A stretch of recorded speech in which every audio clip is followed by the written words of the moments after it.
안녕하세요. 저는 30살의 여자입니다. 15년 전으로 거슬러 올라가야 합니다. 저희 집은 평범하지만 참으로 행복한 가정집이었습니다. 엄마 아빠 있고 남동생도 있고 참 행복했었죠. 그런데 그 행복이 모두 망가지기 시작했던 건 어느 한 여자로 인해서 벌어집니다. 결론만 말하면 아빠는 바람을 피웠습니다. 그러나 아빠를 대놓고 설계해서 유혹한 건 정화 그 여자였다고 하네요. 의도적으로 접근해서 아빠를 유혹하고 내연 관계가 된 다음에 사기를 친 겁니다. 아빠는 아파트에서 우연히 퇴근길에 울고 있던 한 여자를 도와주게 되면서 그 여자와 인연이 되어 돌봐주다가 서로 눈이 맞았다네요. 그 여자는 남자친구와 싸워서 힘들다며 아빠를 집으로 불러들이고 유혹했다고 합니다. 그 여자 나이도 아빠랑 비슷했고 아직 미혼 상태로 결혼도 안 하고 남자친구만 있었다고 하더군요. 그 여자가 아빠한테 사기친 내용은 이러했습니다.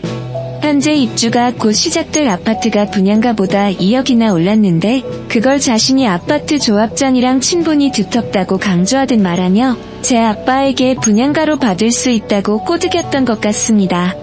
아빠는 그때 시절 내연녀였던 그녀의 말을 굳게 믿어서 홀랑 계약을 했지만 알고 봤더니 그게 글쎄 전부 사기였던 거죠. 그 여자는 전형적인 분양 사기를 치더니 도망친 겁니다. 그 이후로 저희 아빠의 엄청난 금액의 빚과 내연 관계까지 드러나게 되면서 저희 집은 한순간에 남부름 없이 살았던 행복한 집안에서 하루아침에 매일매일이 지옥 같은 나날이었습니다. 저희 엄마는 그 이후로 큰 충격과 스트레스로 인해서 새벽에 자다가도 벌떡 일어나 옆에서 자고 있던 아빠에게 소리를 질러댔고 급기야 때리던 모습이 제일 기억이 많이 남았습니다. 오죽하면 제가 이유도 모르고 제발 잠 좀 자자고 말만 했을 정도였고 엄마는 하루하루가 지옥 같아도 저희 자식들한테는 미안하다면서 현재 집안의 상황 진실을 알리지 않기 위해 부단히 노력했지만 엄마의 맘속에서 치밀어 오르는 분노를 매번 감출 수는 없었는지 매일같이 아빠랑 싸웠습니다. 그 결과 한 달도 채 안 돼서 아빠는 못 버티시고 집을 나가버렸고 그 이후 며칠 동안 아빠에게 연락이 두절되었는데 어느 날 갑자기 경찰서에서 아빠가 돌아가셨다고 전화가 오면서 아빠의 행방을 알게 되었습니다. 그러나 이미 아빠 명의로 되어 있던 집과 재산 모두가 넘어가게 되었고 저희 가족은 모두 빈털터리로 쫓겨나게 되었습니다. 그리고 저희 엄마는 저와 남동생을 각각 친할머니와 외할머니 손에 맡기고는 본인도 사라지셨습니다. 그래서 저는 외할머니 밑에서 제 남동생은 친할머니 집에서 따로 떨어져서 생활하며 지내게 되었습니다. 나중에 알고 보니 친할머니가 집안의 대를 이을 장손을 달라고 요구했다고 현실적으로 둘이나 키우긴 힘들다고 해서 남동생은 친할머니가 대신 키웠고 저는 외할머니 손에 맡긴 거라고 하더군요. 엄마는 그 이후로 얼굴조차 본 적이 없습니다. 경찰서에서도 연락 온 적도 없었고요. 이 한순간에 저희 집은 산산조각이 나버렸고 한 달도 채 안 되어 저는 부모를 잃어버리고 남동생도 얼굴을 거의 못 보고 살게 되어버렸던지라 저에게 닥치니 말도 안 되는 현실을 믿을 수가 없었죠. 또 외할머니 집은 서울에 있었던지라 그전에는 지방에서 살고 있었던 제가 학교까지 전학을 가게 되었고 제 의기소침한 모습은 그런 서울 애들에게는 만만한 대상이었던지 학교 생활에도 잘 적응을 못했습니다. 외할머니는 5년 전 제가 어릴 때 할아버지를 잃고 혼자서 사셨는데 저를 진짜 많이 아껴주셨습니다.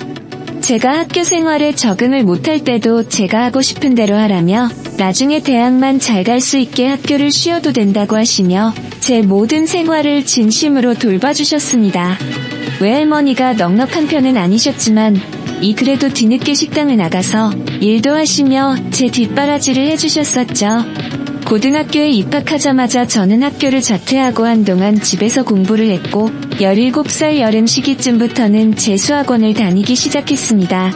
1년 뒤 18살 때는 검정고시를 치르고 그 이후 수능시험을 쳤지만 노력한다고 나름 열심히 하여도 명문대를 갈 실력은 못 되었지만 할머니의 권유로 1년 더 미친듯이 이악 물고 공부를 했고 그 덕분에 남들이 다 입학하는 20살 나이 때 그래도 서울에서 괜찮은 대학교에 진학할 수 있었네요. 그렇게 대학을 입학하고 나서부터는 돈이 더 많이 들어가더군요. 학비와 생활비, 교재비 등. 할머니는 저에게 대학생이면 대학생답게 생활을 누리라고 했지만 할머니 몸 상태도 갈수록 나빠져갔기에 제 입장에서는 그럴 수가 없었습니다. 그때부터 과외와 알바도 같이 하며 공부에 죽도록 매달렸습니다. 시험 기간이면 4일간 잠도 안 자고 시험 공부만 할 때도 있었고, 그로 인해 잠을 너무 안 자서 일하다가 기절해서 병원 응급실에 실려간 적도 있었습니다. 지금 생각해보면 참 추억이지만 그땐 너무나도 슬펐고 서글펐습니다. 병원에서 깨어나자마자 눈앞을 보니 할머니가 저를 끌어안고 펑펑 우셨고, 또한 저를 이렇게 걱정해주던 친구들이 눈앞에 보였습니다. 그 친구들을 보며 학교에 좋은 옷 입고 아무 걱정 없이 사는 아이들, 나도 부모님이 있었으면 이러진 않았을 텐데 라는 생각을 참 많이 했었네요. 그래도 저는 괜찮았습니다. 저를 사랑해주는 외할머니라도 있으니까요. 저는 제 곁에서 지금 울고 계시는 외할머니는 저에게 미안하다고, 자기가 다 잘못했다고 하시는데 할머니가 뭘 잘못하셨을까요? 그날 저 역시 할머니를 끌어안고 정말 미친듯이 소리내며 울었습니다. 만약 할머니마저 없었으면 저는 고아원에 다니다가 대학 한번 가보지도 못하고 공장이나 다녔겠죠? 그 이후에도 몇 번 똑같이 쓰러져도 저는 다시 일을 나갈 수밖에 없었습니다. 그래도 미친듯이 공부한 덕에 대학교에서 전액 장학금들을 타게 되었고, 그로 인해 저희 집 빚이 그렇게 크지 않았었습니다.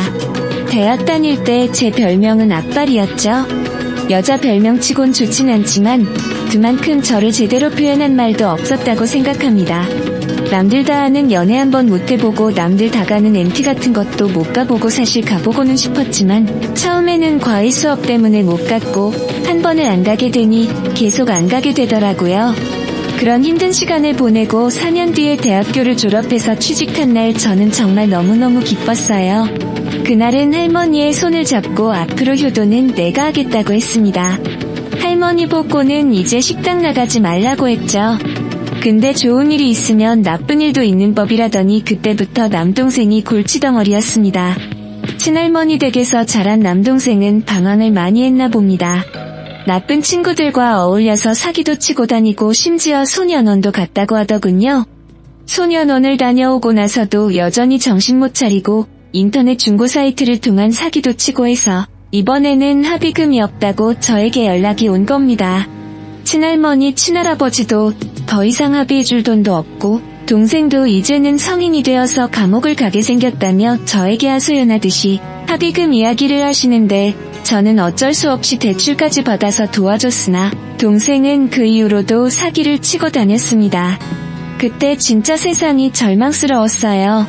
도대체 어쩌다 우리 집은 이렇게 된 건가 하고요. 결국 감옥에 가게 된 동생을 면회를 가보니 아빠가 사기를 당해서 자기도 사기를 치는 거라고 말도 안 되는 소리를 했는데, 저는 동생에게 말하길 이제 너와 인연을 끊겠다고, 나에겐 이제 이 세상에 동생이란 존재가 없는 거라고, 2번 다시 나에게 찾아오지 말고 평생 감옥에서 살든가, 그게 아니면 철들고 개과천선에서 제대로 일을 하던가, 그렇게 계속 사기치면서 살아봤자 너의 헛소리를 들어줄 사람들은 없다고 말하고는 밖에 나와서 정말 한참을 울었네요.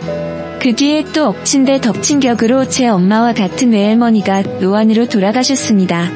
감기인 줄 알았는데 병원에 입원하시더니 그렇게 떠나버린 할머니는 제 손을 꼭 잡고 독하게 살아야 한다고, 이 할미가 끝까지 못 지켜줘서 미안하다고, 동생도 절대 받아주지 말고 그냥 앞으로는 너만 생각하고 나중에 꼭 좋은 남자도 만나서 행복하라는 말을 남기시고는 제 곁을 떠나셨습니다. 가족이라고는 저밖에 없는 장례식장에서 저는 할머니를 떠나보내며 많은 생각을 하게 되었습니다. 그때는 진짜 아빠가 떠났을 때보다 외할머니 떠날 때가 더욱 슬프더라고요. 그 이후 저는 혼자서 할머니 없는 빈집에서 살며 회사 생활을 계속하다가 이제는 저도 외로웠는지 남자를 사귀게 되었습니다. 사실 대학 시절 때도 저를 좋아하던 남자들은 은근히 있었으나 제 인생 하나 챙기는 것도 급급했기에 조금도 연애에는 관심이 없었거든요. 직장에 들어와서도 그랬고요. 근데 막상 이제는 혼자 살게 되고 빚도 없이 여유가 조금 생기니 저도 누군가랑 만나고 싶어지더군요. 그렇게 연애를 시작한 게 지금 제 예비 신랑이었습니다. 제 인생의 첫 남자였죠.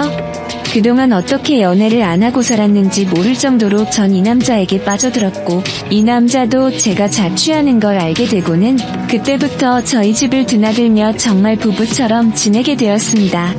남자친구는 저보다 3살이 많은 남자였는데 어느 날 자기 집안에 이야기해주기를 어릴 때부터 진짜 가난해서 엄마 아빠는 결혼식도 안 올리고 살았다고 자기는 할머니 손에서 컸다고 하더군요.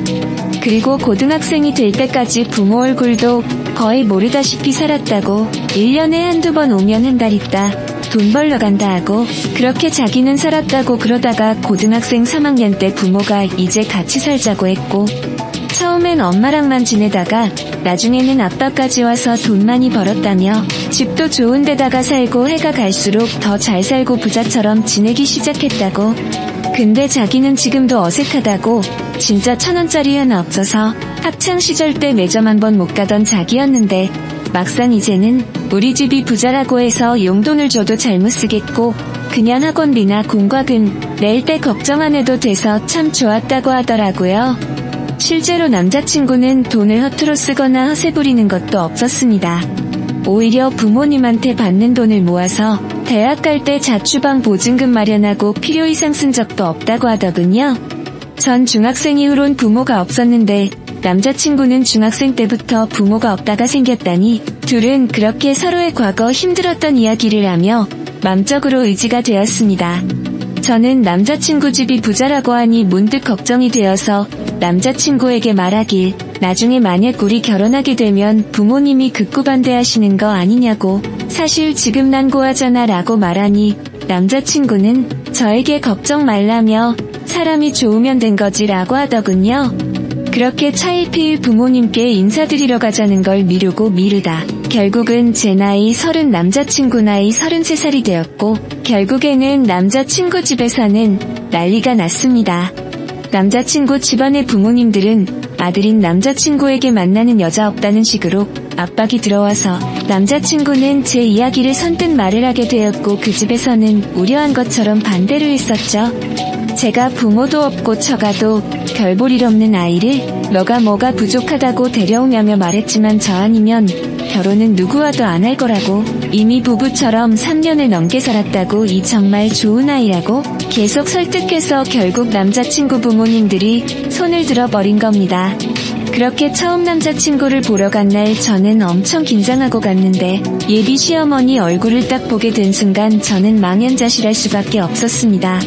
엄마 아빠를 그토록 싸우게 만들고 저희 집안을 아주 쑥대밭으로 망하게 만든 모든 원인의 원흉이 딱 그 자리에 있었으니깐요. 그 여자는 당연히 저를 모르지만 저는 그 여자를 압니다. 사진으로나마 봤었으니까요. 아주 화려한 거실에서 제대로 된 갑의 표정을 하고는 표독스러운 눈으로 절 노려보는데 정말 기가 막히더군요. 제가 어떻게 해야 할지 몰라서 멍하니 있자 남자친구가 제가 당황해서 그런 줄 알고 제 손을 잡고 앉히더군요. 그러더니 그 여자 입에서 나온 말은 제가 부모도 없으니 결혼식은 언제까지 하고 집은 어디서 살고 애는 며칠 낳고 이런 걸 모두 지가 다 결정해놨었는지 입에서 술술 말하며 명령하기 시작하더군요.